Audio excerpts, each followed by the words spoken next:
Hey guys, Brent Hull here in front of Booker T. Washington, the 1922 school, brand new, 100-year windows in it. Let me tell you the story. Come join me.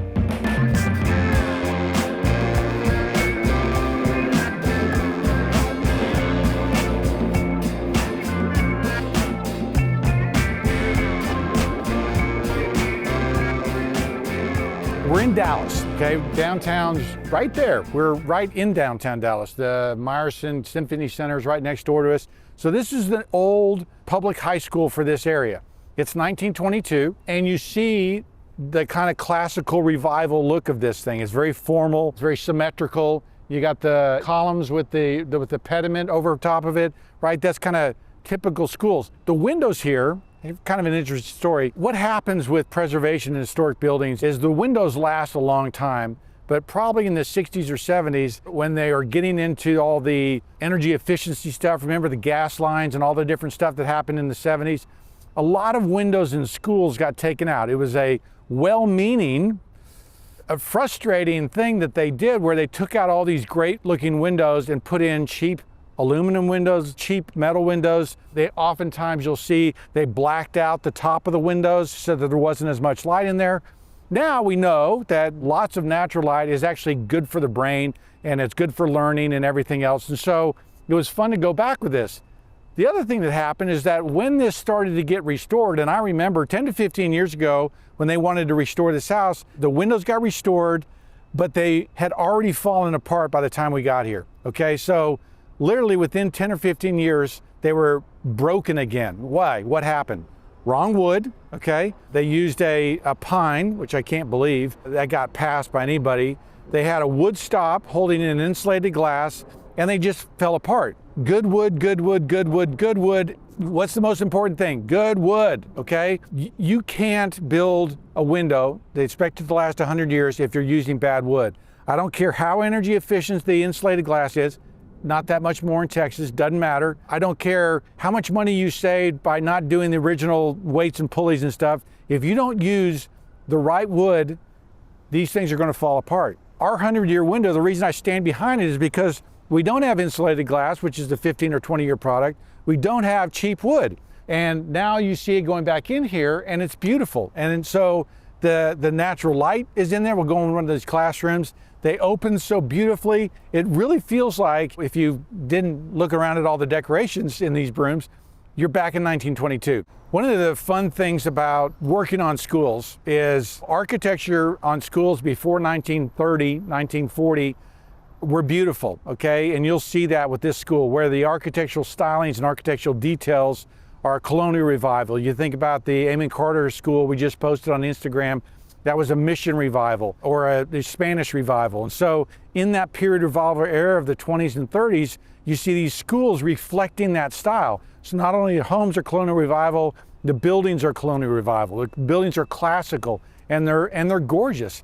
It's a shame to me that in our day and age, the schools that we're building end up being huge monstrosities that look like this across the street. A modern building that no longer looks like a school. Like, I look at this building and I think, oh, there's a school, right? It's recognizable. There really are wonderful details, wonderful elements here that make it great and inspiring. And I don't know if the kids see it, but I see it walking through here. It's a cool space. So one thing we're doing on historic buildings now is we are actually doing a survey, and that's what we did here. We came and documented every window on this building, every historic window. The surveys basically are, well, what kind of shape are my windows in? Do I need to replace? Do I need to restore? This really originally was a restoration contract. That was what the expectation was.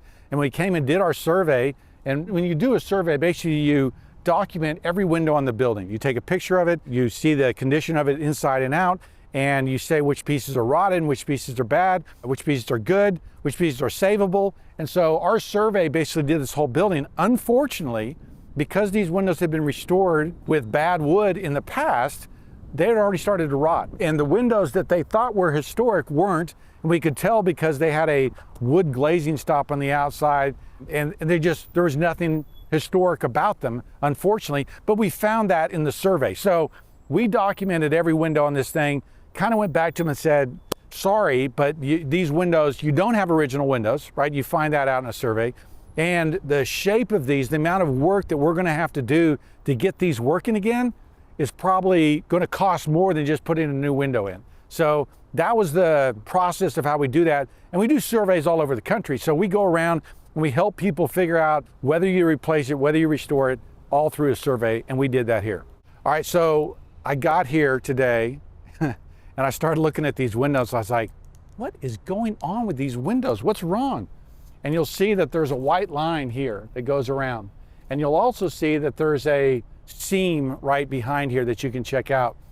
Basically what they did was they put on a shatterproof membrane on these lower windows. And I don't know whether it's for guns, I don't know whether it's for rocks or what it's for, but it's so people can't throw things into the classroom, which is a shame in this day and age that you have to have that. Notice they didn't do it on the upper sash, but on the lower sash, and you'll see it inside there. It's unfortunate to me as the preservation guy because I look at the windows and I go, oh shoot, look how wide that mutton bar is. Well, the mutton bar is actually the right size. It's this elastomeric, caulk that they put over top of this shatterproof membrane that kind of messes this up. You don't really notice it from the street, but I got up close and I did notice it, and it's too bad because you look at the lines. I mean, just compare the lines of that upper window versus the lower window, and you can really see how a beautiful thin mutton bar really does add to just the charm, the beauty, the strength of this window and how that works. Let me go inside. We'll go inside this classroom. I'm going to show you how this thing works inside. It's really fun. Now, one thing to remember, 1922, no air conditioning, okay? Welcome to Texas, 1922.